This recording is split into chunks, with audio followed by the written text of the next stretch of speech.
Hey, welcome back to Two Super Guys Trade Stocks. I'm Dylan. And I'm Vinny. And we need your help because we want to take advantage of probably the best trade of 2025/2024, utilizing this financial crisis and a possible catastrophe among regional banks who have a crazy amount of commercial holdings. We're going to take a look at some data. Please, in the comments, we're trying to not do a GameStop thing, but find the best possible thing to short. Okay. Two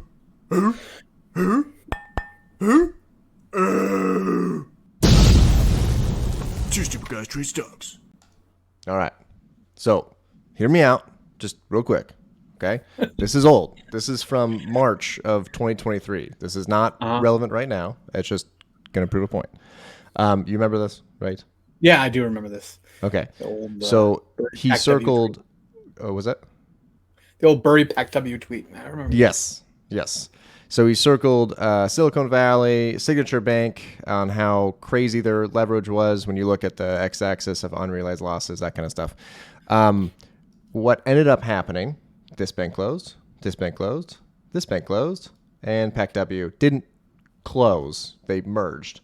But we're going to take a look at some situations here. One, Vinny, talk about this real quick. So the Fed raises rates in the emergency loan program to stop arbitrage. This happened last year. This expires in March. Mm-hmm. Basically, they were allowing them to pledge kind of collateral at face value and get loans for that money. So it didn't matter that there were like paper losses, and the Fed eliminated that virtually from their kind of lending operations. These banks were able to get a lot more liquidity than they would if they had to sell it on the market the current depressed prices by doing this mechanism. It expires in March. That is going to be very, very important for I'm going to show you. Now, let's talk about where these assets went. Now, the big risk with regional banks is they have a larger percentage of their portfolio that is undiversified and also in commercial real estate. We are having a commercial real estate, we as in America, well, I guess the world, is having a switch in commercial real estate where previously this was the most profitable, awesome thing you can have to, oh my God, half of San Francisco's empty still. So this is a big deal that is not going to come to fruition until 2025, which I'll mention. So Flagstar Bank is owned by New York Community Bank Corp, right? So that's who got the loans, and we all know what happened here. It did not do well as soon as they reported earnings. They absorbed all of Signature Bank's assets. Now, I think the play on this is probably over. I don't really see a play. If anything, I almost kind of want to go long, if I'm being completely honest with you. The play to the downside is probably past. Yes. Thank you for clarifying. Okay. And you said... Yeah, because there was actually some report of like insiders buying almost $1 million in shares over the last like few days.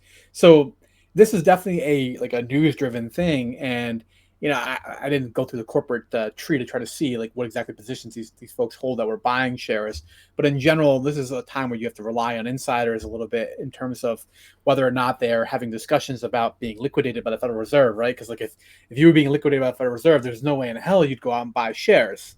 But if you think that there's a chance that you're going to be able to kind of survive this episode and then rebound, then it might make sense as an insider to go out and purchase shares at that point in time.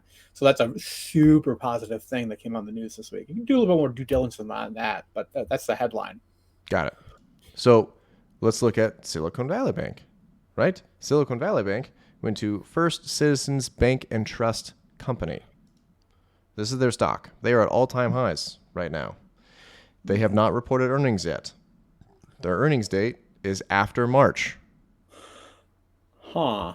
Okay. This is something to think about. The bummer about this is that their share price is so damn high. So buying puts is incredibly expensive. As you can imagine why. It's fucking $1,500 a share price. So that's not ideal. Here's their weekly. But basically you can see their highs right there. And yeah, they're chilling at an incredibly high price. Sorry, this is their daily. Let me go back. Selling them maybe like a short-term in the money call credit spread would be like a move you could initiate. Like these are we're getting towards like risky stuff on risky stuff. This is like playing lottery tickets on what color lipstick Taylor Swift's going to wear tomorrow. But Exactly. It's red. But yeah, so it is it risky? 100%. I'm not telling anyone to do this. Just stick with me here. Okay. This bank has bought 12 other banks in a span of a long time, to the point where there's articles of them interviewing the CEO. Is like, we kind of have this down to a science, so we're not worried about it. So that might not be the best short, is what I'm saying. Also incredibly expensive. yeah, well, arrogance goes before the fall is the immediate thought I heard when that comment from the CEO.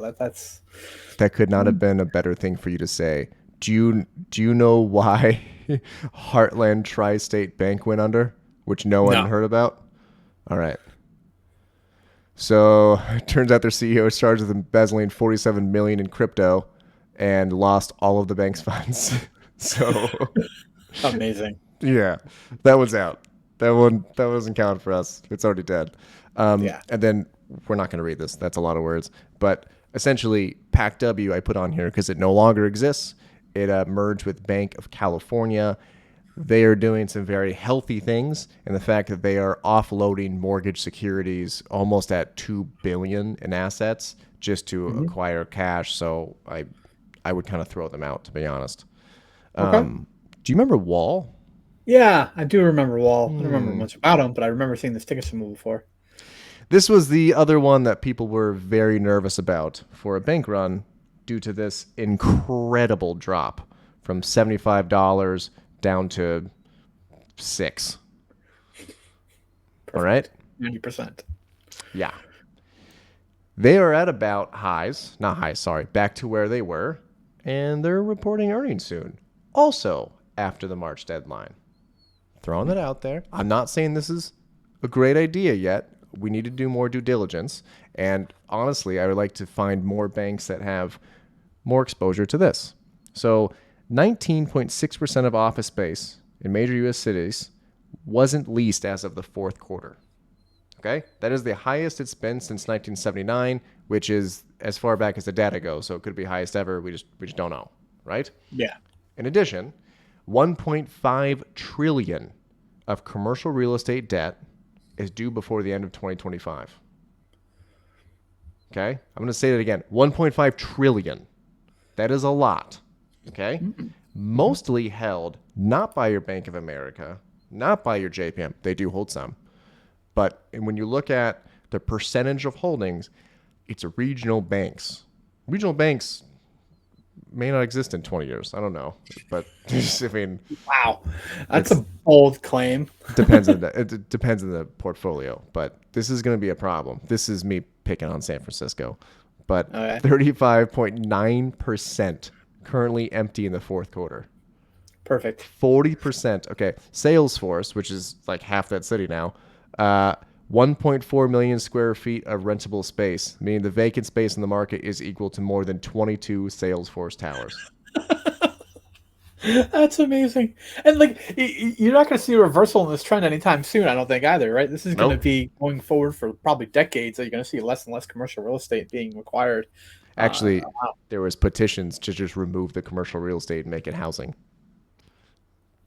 I mean, So, would be terribly surprised. That's probably what a lot of it's going to become converted to high-end retail and housing developments, I would think. But yeah. yeah. So, Western Alliance, which I have my eye on, and First Republic, I can't remember the name of it. FCNCA. It's too high of a price for me. Okay. I'm going to look at it, maybe leverage DPST, but it is definitely interesting.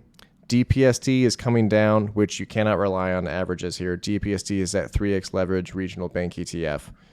They're down at the lowest it's been in quite some time, 2 or 3 months, but they are coming on an upswing on low volume. So essentially, if people in the comments, if you know a regional bank that has a high exposure to commercial loans, and if you get very specific, not doctors' offices, not hospitals, nothing like that, because they're all in person.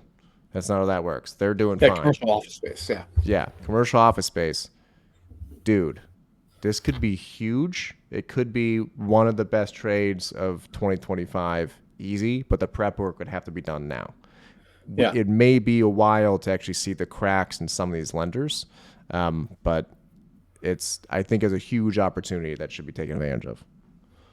Love to hear. And New York Community Bank looks like they're going to survive this crisis. So like now Mm-hmm. there's an entry time too for them. Kind of the flip side of Mm-hmm. this trade a little bit. Yeah, I would agree. I don't want to short them. One, it's too low. It's not worth it. You just have a ton of risk for no reason. So it'd be like Yeah. shorting Wall when they were at $6. You already missed the move. The only time you can short a stock that was that low is Nikola and have it work. That's the only one that can possibly work. So, I love it. Oh, all right, guys, let us know. Put in the comments your thoughts and any banks with high exposure to commercial. Have a good one. Because